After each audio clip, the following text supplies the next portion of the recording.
Carballo y con Ricardo Gómez, que estamos desde temprano. ¿Cómo están, señores? Buenos días, Patricia, Ricardo, buenos días. Amigos, bienvenidos a Ampliación de Noticias, martes 10. No quiero empezar este programa sin dejar de mencionar las terribles noticias que hemos recibido, Fernando, desde muy temprano. Sí. Dos evidencias de feminicidio en menos de 24 horas. Una periodista asesinada en Loreto y la otra, y una mujer asesinada en Villa María del Triunfo. Al menos su cadáver arrojado al borde de la pista. Sí, ¿no? Un asentamiento humano. Con el rostro quemado. Y en el caso de Loreto tenemos a una mujer enterrada en una fosa, en una vivienda. No para. No para, es un récord, es decir, estamos peor que nunca en realidad. Y no es un crimen cualquiera, es un crimen cometido por gente que cree que tiene derecho. Eso es lo grave. Hay un tema cultural, hay un tema mental, el de la superioridad de los hombres sobre las mujeres y el derecho que tienen a no tolerar que una mujer no quiere estar con ellos. Increíble, porque además, Fernando, la universalidad del problema es tal vez una de las cosas que más agobia, que más nos quite el aire a las mujeres, porque uno ve, por ejemplo, sociedades en las que el machismo supuestamente está más controlado, está más reprimido, y también sigue habiendo feminicidios en altísimos números, ¿no? Efectivamente, en los países nórdicos de Europa hay casos tremendos. La situación en Francia y en España es también grave, pero en fin, haber pasado el número de 150 y estar este año peor que el anterior es una pésima noticia y un llamado de alerta a todas las autoridades del Estado, sobre todo a las que no tratan con el debido cuidado estos casos cuando las mujeres denuncian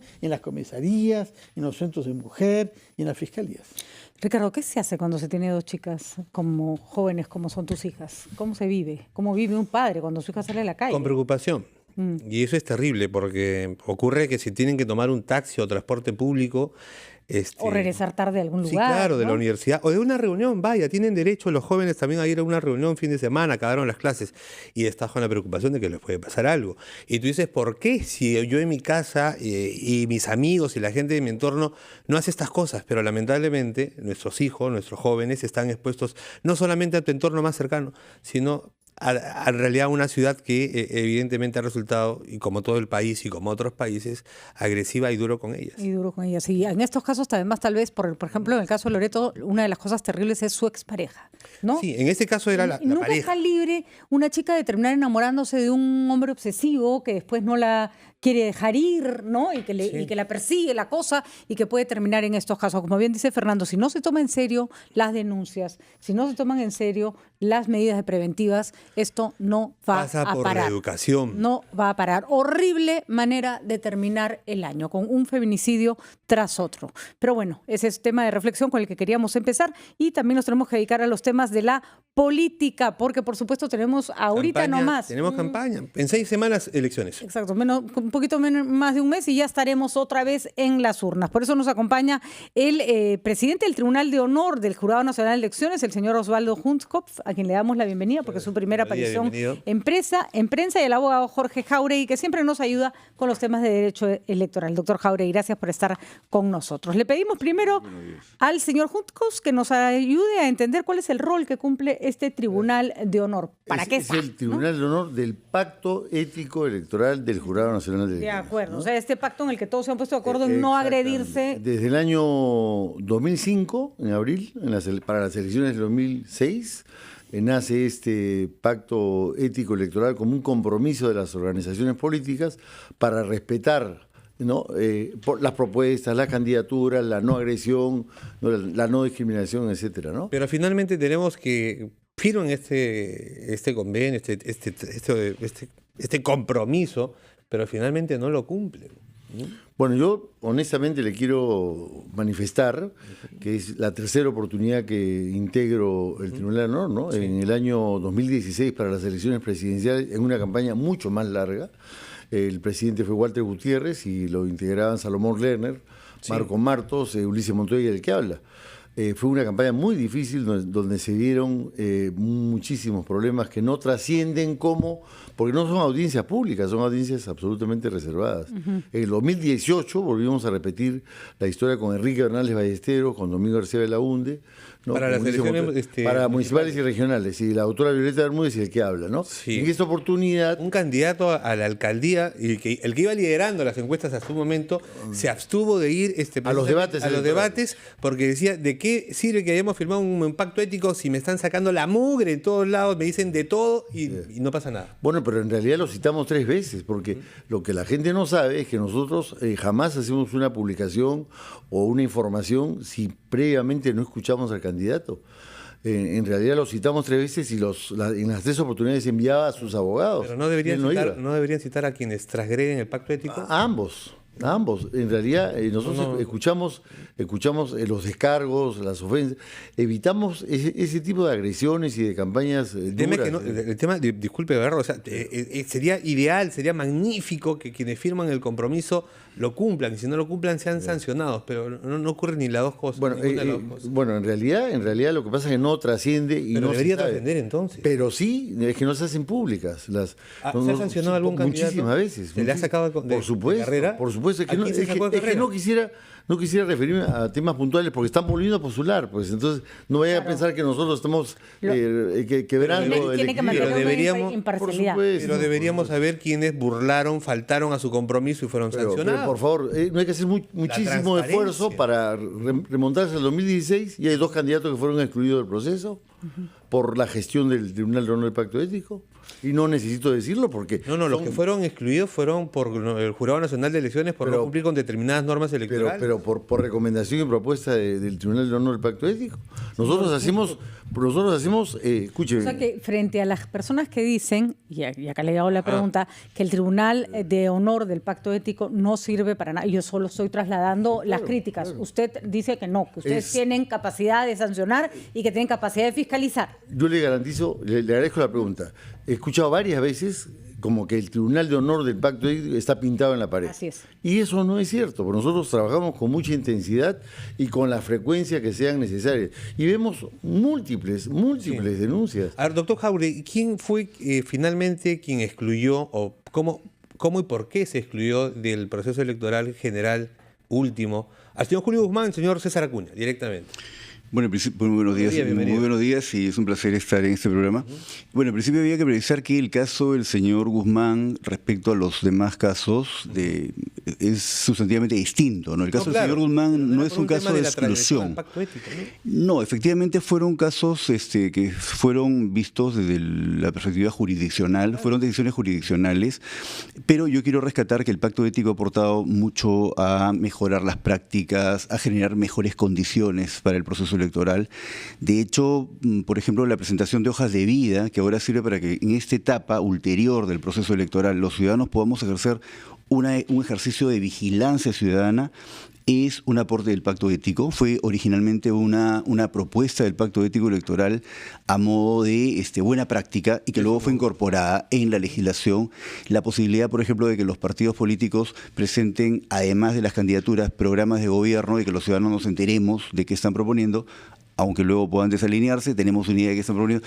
También es un aporte del pacto ético. Yo creo que, de modo general, el pacto ético genera mejores condiciones para la campaña. Hay que reconocer que en una circunstancia en la que el sistema de partidos es demasiado frágil, está compuesto por partidos institucionales, esto parece el estado de naturaleza de Hobbes, las campañas electorales, o sea, un nivel de violencia, ¿no? Que es propio de un país que tiene una cultura política que todavía no consolida una visión liberal, ¿no? Liberal y democrática. Por ejemplo, entenderíamos, no todo es punible en el sentido de que no todos los que faltan al pacto pueden ser sacados de carrera, porque además se atentaría contra derechos democráticos, pero sí tal vez un llamado de atención público, ¿no? Al candidato con nombre propio. No recordamos al candidato tal que firmó un pacto ético y que de tal manera no se puede expresar sobre otros, porque eso puede generar una suerte como de de represión, de autocensura más que represión. Claro. Y no se violarían las leyes de la democracia si es que está claramente establecido que violó uno de los principios del pacto. Ahora, ético, tengo ¿no? entendido que emite pronunciamientos. Sí, por supuesto. En esa etapa previa, antes del 27 de diciembre, que se va a saber la lista oficial de los candidatos, nosotros tenemos 4 maneras de comunicarnos, ¿no? La primera, a través de pronunciamientos, ¿no? O declaraciones, exhortaciones y, por supuesto, resoluciones cuando se trata de casos específicos. En lo que va del mes que tenemos trabajando, hemos hecho 4 exhortaciones que han tenido muchísimo rebote a nivel nacional. Por ejemplo, la exhortación número 1, en el sentido de que el respeto a la paridad, la alternancia, a la no discriminación de las comunidades de las poblaciones olvidadas. La exhortación número 2, respecto al voto informado, que es lo que mencionó el señor. La número 3, a la declaración de las hojas de vida con autenticidad. Pero son declaraciones generales, ¿no? Nos referimos a casos puntuales, claro, ¿no? Cuando nosotros estamos ya recibiendo denuncias o acusaciones, etcétera. O las están viendo. Porque, exactamente, ¿no? Las estamos viendo. En algunos casos vamos a proceder como corresponde. O sea, tenemos todo el mes de enero para trabajar intensamente. Lo bueno es que no hay tanto tiempo, Fernando, para Esa es una pena, ¿no? Porque ¿qué sucede? ¿Qué pasaría si citamos a una persona que después, antes del 27, es excluida del proceso? De acuerdo, o sea, todavía tienen que esperar las listas generales. Fernando, ¿quieres plantear tu pregunta antes de la pausa o después? Porque nos he hecho saber que ustedes reciben algunas quejas, pero tengo entendido que han elaborado un decálogo general preventivo de esas quejas. Quisiera que nos explique qué aporta ese decálogo y cuáles son las malas prácticas que están constatando ustedes mismos en cada queja. Muchísimas gracias por se producen con más frecuencia. Señor Hunskopf, le pedimos que retenga su respuesta hasta después de la pausa. Sí, encantado. Un momentito.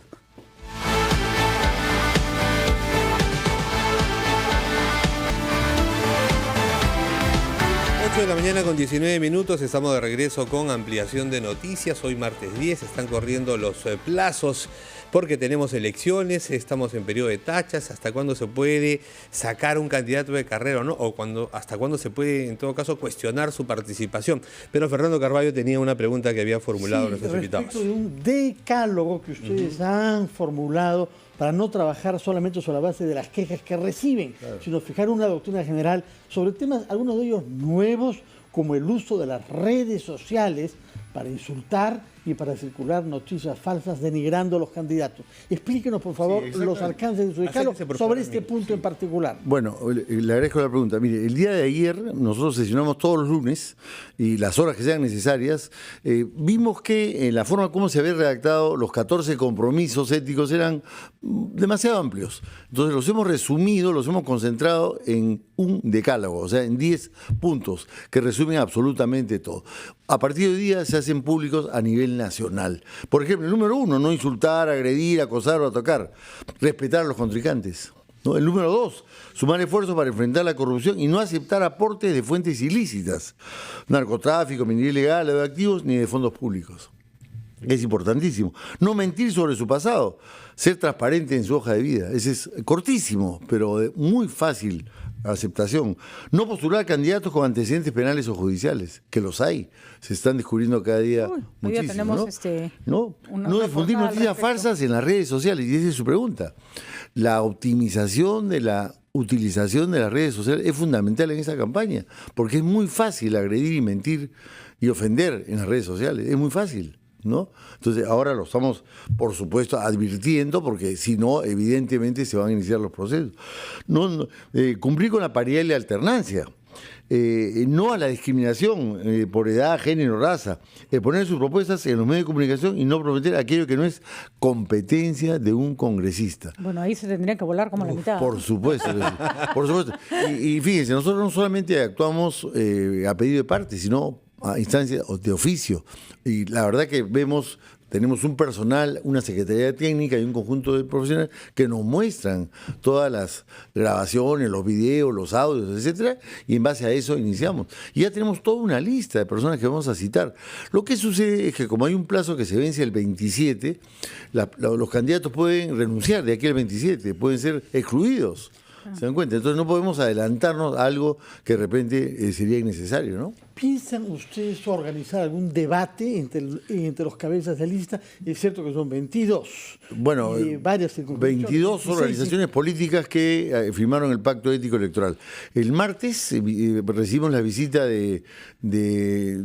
raíz de la vinculación que el Jurado Nacional de Elecciones tiene con las máximas autoridades de Colombia, de México, de Argentina, etc. Vamos a tener un conversatorio y a partir del martes vamos a diseñar una campaña, un debate público, ¿no es cierto? Sí. Si se ha hecho en otras oportunidades, ¿por qué no hacerlo en esta oportunidad? Doctor Jáuregui, se ha dicho, usted lo acaba de señalar también, el señor Hunskop, que hasta el 27 se pueden excluir candidatos. ¿Es cierto eso? Porque finalmente, si algo se descubre in extremis un día antes de la votación o 2 días antes de la votación, ¿podría ocurrir eso? ¿Incluido?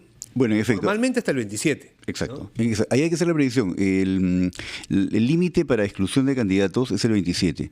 Ahora, sí es posible que un jurado electoral especial excluya a algún candidato si es que en ese interín del 27 hasta un día antes del proceso electoral, de la fecha del sufragio, 26, un mes. Exacto, se emite una sentencia que quede consentida y tal, ¿no? Ahí sí en ese caso. Por algo nuevo. Claro. Exacto, ¿no? Pero el 27 es como la fecha límite para exclusiones, y esto porque es razonable, porque OMPE necesita por lo menos un mes para poder organizar, es un trabajo enorme que hace OMPE, que hay que reconocerlo, de elaborar el material electoral y distribuirlo a nivel nacional. Sin embargo, es súper relevante que hasta ese límite de tiempo los ciudadanos ejerzamos el derecho a ejercer fiscalización. No solamente los organismos electorales como el Jurado Nacional de Elecciones deben fiscalizar ya no tachas, la calidad. Las tachas deben ser. Exacto, las tachas ya es, digamos, se superó esa etapa, ¿no? Hemos superado la etapa de tachas. Exacto, 3 días posteriores a la publicación de la lista. Sin embargo, es relevante que los ciudadanos conozcan que las hojas de vida, que ahora están, digamos, como parte del ordenamiento jurídico, es obligatorio que los candidatos presenten hojas de vida, el Jurado Nacional de Elecciones las cuelga en un sistema informático, en su página web, para decirlo, y los ciudadanos podemos acceder. Y en el caso de alguien miente, exacto. Yo conozco a esta persona y esta persona en realidad sí tiene una sentencia. Digamos, en el caso de la circunscripción electoral de Lima son 36 candidaturas, pero el caso, por ejemplo, de La Libertad son 7, ¿no? En fin, hay más pequeñas. Entonces los ciudadanos pueden ver, y yo creo que es importante acá reivindicar la intervención, la importancia de que el ciudadano controle también. Y aquí ya no hay que hacer pagos, ya no hay que presentar tachas. Si un ciudadano conoce que en la hoja de vida se ha ingresado información falsa o incompleta, ¿cómo se denuncia eso? Se comunica al jurado electoral especial correspondiente. No se tiene que pagar ni una tasa. No, porque ya esto no es una tacha. Esto simplemente es una información. Corresponde al jurado electoral especial de la jurisdicción resolver si corresponde la exclusión o no, ¿no? Pero eso es algo importante porque abre las elecciones a la participación de los ciudadanos, hace que la elección sea en este extremo democrática, ¿no? Ahora, todavía no se nota de parte de los partidos políticos un compromiso serio por presentar a candidatos que no tengan problemas legales, que no hayan tenido problemas de corrupción. La lista de candidatos identificados, por ejemplo, por el diario La República, me parece que están en su portada de hoy, es realmente espeluznante, ¿no? Hay 72 candidatos con procesos de corrupción en las 22 listas que participan para las elecciones. Además, hay otros 10 con acusaciones de terrorismo, lavado de activos y tráfico ilícito de drogas.